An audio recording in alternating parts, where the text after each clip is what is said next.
The real key is we've got to put ourselves into the 8-year-old mindset. And if we can make it really cool for an 8-year-old in our minds, then we know that it's going to be a hit with a real 8-year-old. It might be a minifig walking along with an ice cream, but instead he spilt it, right? Basic child humour like that. It adds life, it adds real world to it. And they can remember the time that they dropped their ice cream or something similar to that effect. So there's this element of being a child and play, but there's obviously the serious side of understanding, research, modelling, drawing, schematics, all of these kind of things which are required to get that end equation right. So my name's Ryan McNaught and I'm a Lego certified professional, which means that I get to play with Lego bricks all day. That's my job. Somebody has to do it. So what you're looking at here is our version of Sydney Harbour. Feel free to grab as many Lego bricks as you can, and I really look forward to seeing your version of what these Sydney icons are made with Lego bricks.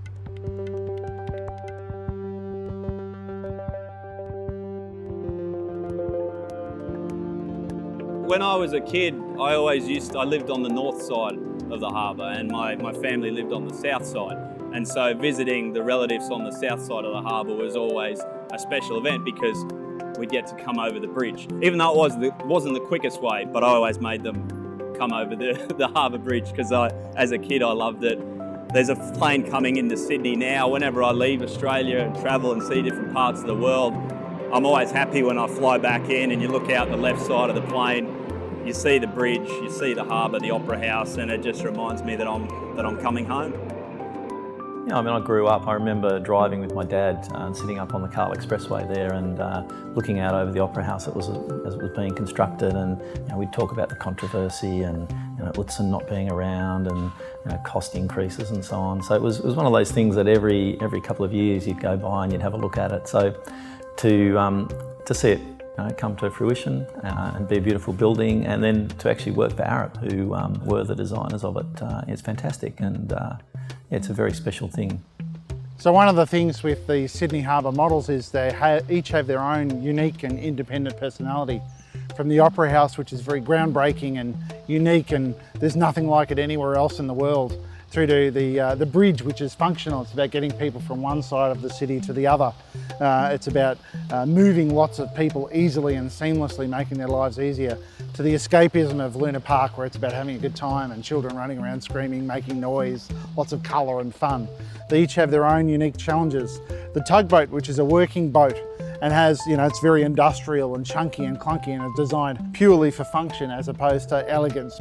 So things like racing yachts for the Sydney to Hobart yacht race, they're these really slimline, built for speed type vessels, versus the opposite to that of the Endeavour, which is basically a stubby fronted, built 250 years ago type vessel. And of course then you have the cruise ship, which is designed for people to have a good time. It's got restaurants and bars and cafes and swimming pools and things like that. So they're all very unique in their own independent way, which together symbolises what the harbour does.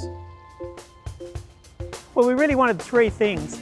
We wanted to celebrate Sydney Harbour as a spectacular setting with its iconic structures and ships. We wanted a lively and colourful exhibition that was also technically quite interesting and sophisticated. And finally, we wanted something playful and exciting, something where visitors could actually do something creative in. This is my fifth Opera House that I've built out of Lego. And after the fourth version, I had a little boy come up to me and he tapped me on the shoulder and said, "Look, you've made a mistake. You've got the colour of the carpet wrong. That bit up there should be purple." So I've made sure, I don't know that little boy's name, but I've taken his advice and we've made the carpet the proper colour. It's the proper purple. So hopefully I've satisfied one little boy with his Opera House anyway. So yeah, a good example of not following real life is on the Harbour Bridge, the fences. My little Lego minifigs can reach over and wave and look, they don't have to worry about falling to their death. One great thing about Lego is there's no occupational health and safety for Lego figs. So a key part of the exhibition is our water table, where we've got a collection of all of the watercraft that can be found on Sydney Harbour, starting off with the beautiful tall ship Endeavour. Yeah, look, being the captain of a tall ship is just a fantastic experience. And a ship like this, built in the sort of 1660s, to still be sailing in the 21st century, is just an incredible experience. Not a big sailing ship, 44 metres overall in length. It's a square rig sailing ship built to carry coal in the 1660s, and when the Admiralty was looking for a ship that was capable of a 3-year voyage to the other side of the world, seemed to be the obvious choice. And it was interesting as well, the cook who led that expedition, his seafaring career progressed up through those colliers, so he was very familiar with these ships.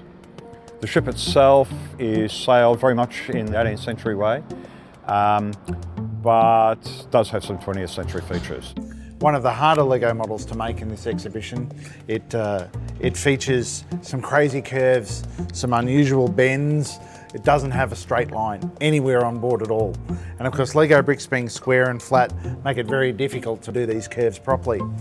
So whilst it's only about sort of 45 to 50 centimetres long, it actually took over a week and a half to put together. The ship here, the reason it's such a special replica is, unlike a lot of the ships of that period, we were able to find the ship's drawings, which have been retained by the Admiralty, and we found the rig plan for the ship. So we know it is an absolutely accurate replica of the original ship. People often ask me if a cook walked along the wharf and saw Endeavour, would he think it was the original? And my response always is, if the original Endeavour and ourselves were alongside the wharf at the same time, cook would pick ours because it was in better condition than his. So next to the Endeavour, moving along, we have the recreation of the Sydney to Hobart yacht race. Cruising Yacht Club of Australia started in 1944. In 1945, they got together and there was a group of them decided that they'd have a cruise to Hobart on Boxing Day. This guy, Captain John Illingworth, said, "Fellas, why don't we make it a race?" 9 boats in 1945, most of them leaking, no radios. In fact, one boat even had carrier pigeons on board to send messages back to where they were. The Air Force Catalina from Rose Bay was flying down, covering the fleet. They thought they were lost at sea. And then all of a sudden they turned up. The last boat was something like 11 days at sea, but they stopped, and the rumour has it that they were shooting rabbits on one of the islands. They also had it stopped in a pub on the way to Hobart and had a meal before they sailed up the Derwent. So that's the way this race began. Now we've got 100-footers down to 9-metre boats. It's an incredible exhibition on Sydney Harbour on the 26th of December. We're expecting a crowd of maybe 300,000 people on the foreshores of Sydney Harbour to watch the start of the 2014 rolling Sydney to Hobart race. Get down there quickly. It's shaping up to be a magnificent day to be on Sydney Harbour. We've got a whole flotilla of these yachts now. There's a few little tricky parts to these yachts in that we've put them in racing mode, whereby the oar's slightly angled and we have Lego people hanging over the side deck. Like a lot of things we do, we've also added a few little funny parts as well. So one of the boats didn't quite make it, it was capsized and there's some people in the water and all of the rest. And of course we've got our friend John the Commodore on board his Commodore's motor yacht, ready to fire the cannon to start the race. If you look around where we are now in the middle of Sydney Harbour, we're almost on the start line, as it will be on the 26th of December this year. What we see now is a runway, which will be the start of the race, and this is where it goes. The adrenaline is very high at the start. You've got 100 boats, and everybody is pushing to make sure their boat is going to get out the heads first. We have an amphitheatre here, which captivates the people of Sydney. And what we'll see on the 26th is that every foreshore vantage point will be crowded with people who will be out here to wave goodbye to the sailors starting in the race.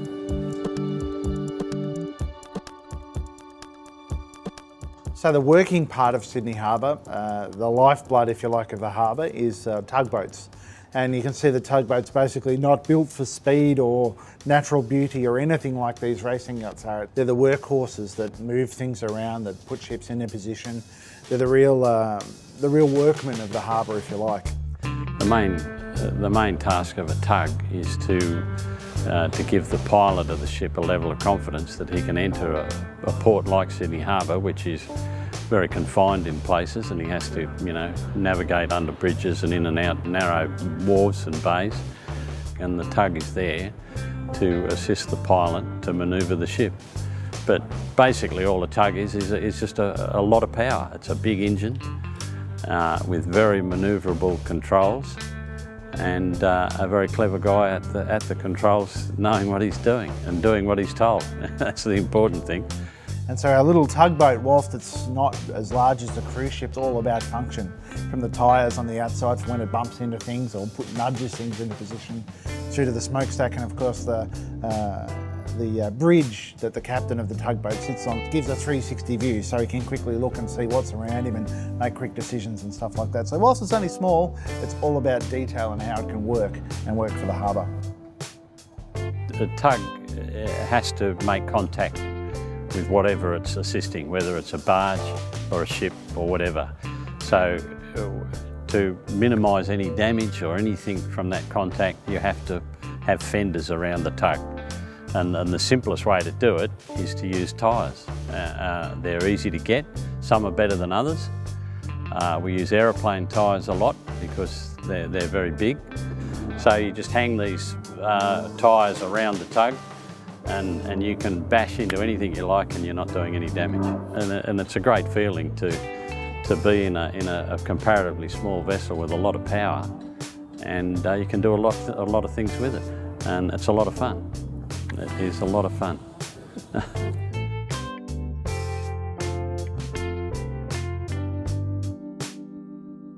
So now we've got the Pacific Aria, our giant cruise liner, which takes up a fair part of the exhibition.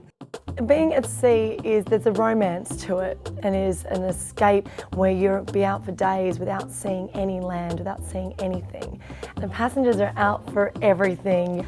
We've got 5-star food on board. They can relax, they can work out, they can just get their minds away from their day-to-day life. It is a real escape. We've got so much for the kids to do. They can be upstairs on the open decks and do the flying fox. They can play with Lego if they want to as well. I suppose it's like driving a car. When you get in the car, you just know. You feel it, you hear everything, you're watching everything, you're appreciating it, and you feel at one with the car, the same as you do on a ship. Every time I get to drive this lady, she's fantastic. She really does handle exactly as we expect. You know, she does get affected by the elements, but what ship doesn't? You know, and she does everything I ask of her. One of the key things that we try and do, or objectives of our Lego models, is that we want people to look at the model again and pick up things that they haven't seen before. And as you can see, we've applied our unique cutaway style that we apply to some of these Lego models, and you can see the beautiful interior and all the action happening on board the ship, restaurants and all of the rest. You know, the shops, the casino, you can see everything happening on board our modern cruise ships. So one of the things I love about this ship is that we turn around here in Sydney. Probably one of the most beautiful harbours in the world that you can come into. From when you come in through North Head, you just see this immense space opening up before your eyes, because it's quite blocked when you're out at sea because of the headland. So as you come around the corner, you go, yeah, we've arrived. The pilot's already on board, of course, so he's guiding us through. So it gives me a little bit more time to look around and see what the beauties of Sydney are. So when we come through, we turn to port as we come up the channel. Bradley's heading our starboard side. We're reducing speed all the time. All of a sudden, Fort Denison comes into the sunlight. A beautiful outcrop of rock in the middle, which we have to go around, and then you see the bridge in the starboard side. Again, normally we see the children or adults on the top of the bridge and they're waving at us, even that early in the morning when they're up there. We sound the whistle, the kids love it, everybody's screaming and cheering, and certainly on the top when they're all waving down. And then we put the ship alongside there. Fantastic.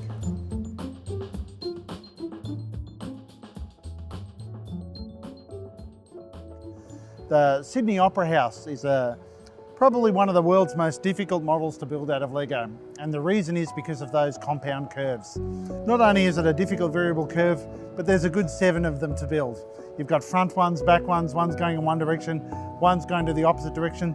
Then you've got wedges joining the sections together, which have recessed panels as well. So it really is almost the anti-Lego of things to build. Yeah, I think from an engineering perspective, Arup and the designers at that time really pushed the boundaries as to what was possible. So it was before computers, it was before the time where they could just generate any kind of geometry they wanted to and play with it. Really they had to think about it and use mathematical geometry really to set the parameters, and that's where Utzon came up with taking slices out of a sphere to create the geometry, which was very clever because it was all repeatable and could actually be built, even though it looks quite unusual, like a sail or a shell. Danish architect Jørn Utsen's design caused controversy when it won a worldwide competition in 1957. Controversy has ebbed and flowed about it ever since. Utsen I met out here for the first time, but he was a young architect. But I always thought of him as a sculptor rather than an architect, because he was able to envisage things in buildings in 3 dimensions in a way that no other architect I've ever met could do. So the interesting part about this model was there's not a lot of information freely available. So we had to go to experts about the Opera House to learn about the inside. And they gave us some really good cutaway pictures of what's actually inside the Opera House. The wardrobe locations, the theatres, not only the concert hall, but the little sub-theatres underneath, the Playhouse Theatre. So taking all of that information and translating it to Lego wasn't an easy task at all.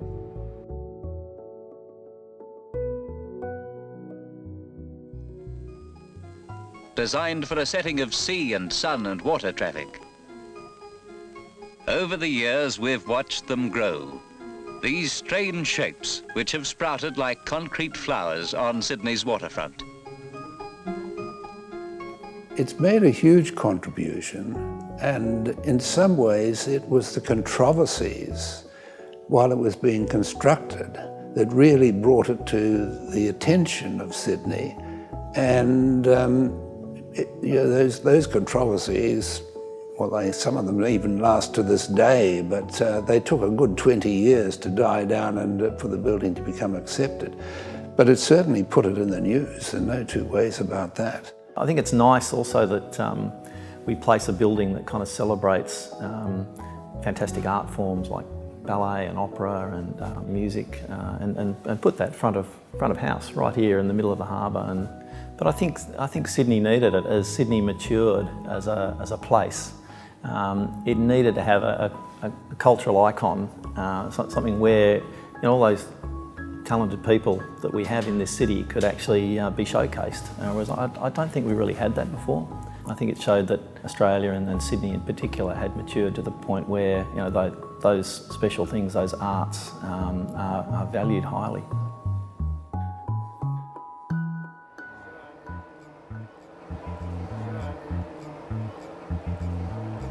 So to be actually on the Luna Park Ferris wheel versus the Lego one that I've built is quite different and unusual. It's funny, when we're working out the scale of how many people we could fit into the capsules and how we're going to get them around, we even had to get the number right of capsules that goes all the way around.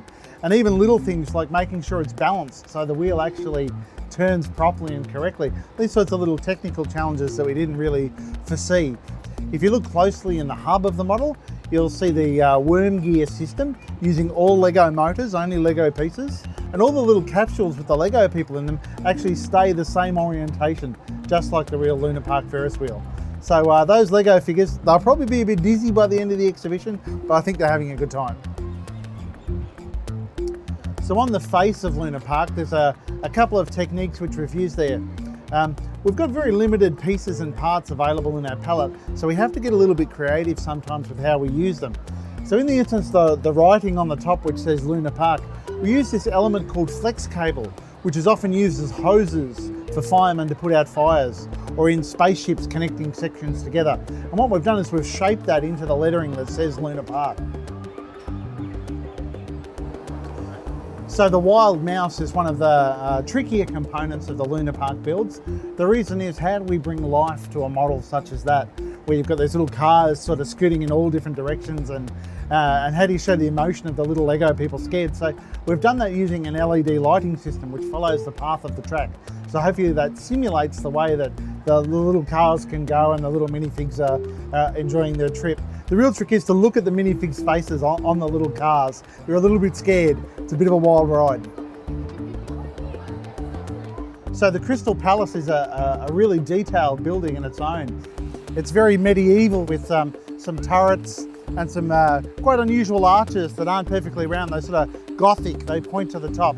So making these shapes is quite unusual and difficult. The other component is these little sideshows around the outside where what we've tried to capture is how they are in real life. So you've got the kids, you know, playing with the ping pong ball down the clown's throat, that kind of stuff, the ring toss and these things. And we've even, of course, got the little child who's a little bit unhappy that he didn't win anything and wants another go at it, and mum's not happy and that kind of stuff. So we're really trying to capture the essence of it all.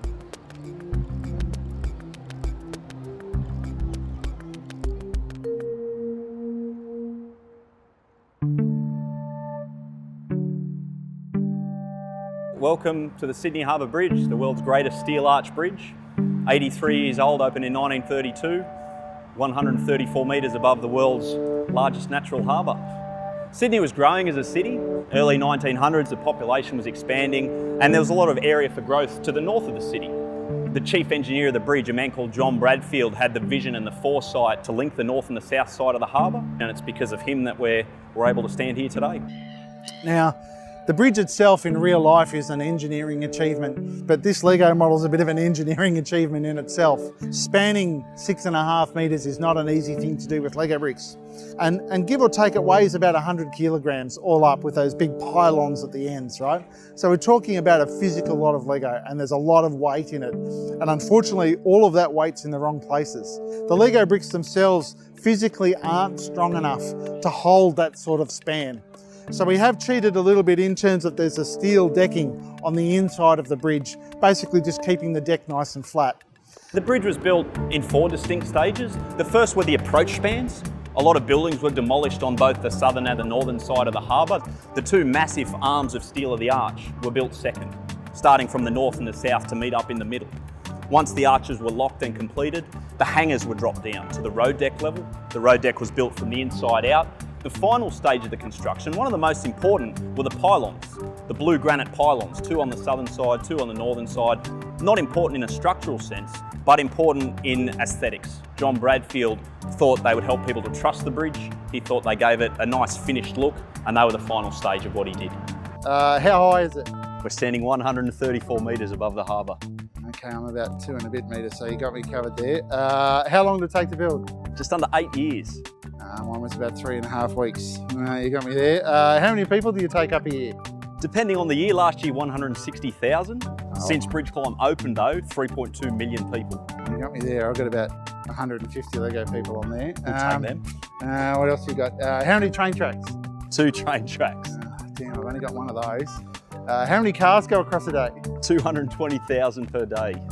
Damn, I've only got about 50 cars on there too. I think you've pretty much, how many litres of paint? 272,000 per coat. I don't have any paint at all. I reckon you got me covered. I think you've got me covered. As much as I tried to do Sydney's icon, I think the real one's got me beat. Mate, I reckon yours looks pretty good from what I've seen. Awesome. Well, thank you very much. Thanks for the experience. Thanks for coming up, Ryan. All right, cheers.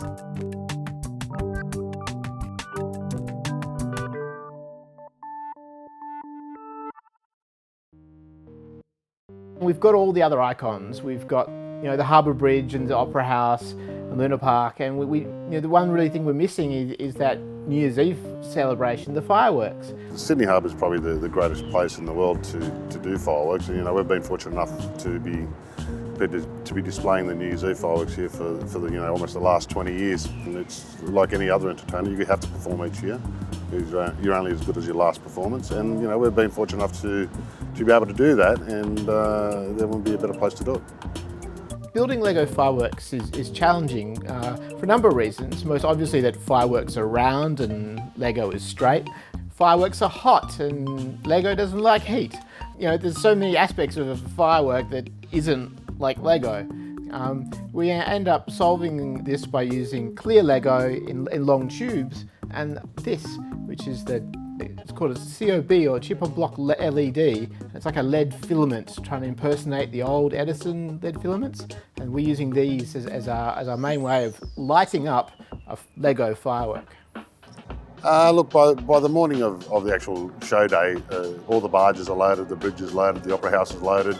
So it's all just the final checks and to make sure that everything is all connecting and it's all working theoretically. You know, the bridge behind me has 115 firing points. You know, we set up nearly 12,000 individual mortars on all the barges. It's a big area. The 4 sails of the Opera House, that's a 2-3 day exercise just in getting that bumped in. So we've got in excess of 30,000 fireworks in total. But you know, we've been fortunate enough to have a good crew that knows that New Year's Eve happens on New Year's Eve and not 2 days later, and we have to get it done, and midnight comes midnight. We're looking at a sphere with 48 Lego arms, and we can upload new code to them from the cloud, and we'll be able to synchronise the separate fireworks by using these microcontrollers, which then control each of the 48 arms. Yeah, look, I've pretty much displayed fireworks on every continent of the world, and you know, Sydney Harbour is probably the envy of all fireworks people around the world. It is a great location for fireworks, like an actual amphitheatre. It's not many places that you can get 1.5 million people down to watch an event. You can't get any better. It's all coming together. We've physically built one of them up in the space, and we've got all the parts for the others, but I actually haven't had time to write the code for it yet. So it's going to be interesting how that evolves once we've got them hanging in the space, and seeing how the light reacts when we'll be able to tweak and tune it and create different effects, bursts and sparkles and that kind of thing. I'm looking forward to that. So there's a key thing which has been across. I've met the engineer and the site engineer who built the Opera House. We've met the guy who runs the fireworks, and we met the captain today of the Endeavour. We've met you now. The key limiting factor is we all do something totally unique and different and a bit mind-blowingly original. So there's this element to what Sydney Harbour is, not only about the facilities and structures, but about the people behind them as well. So yeah, it's really cool.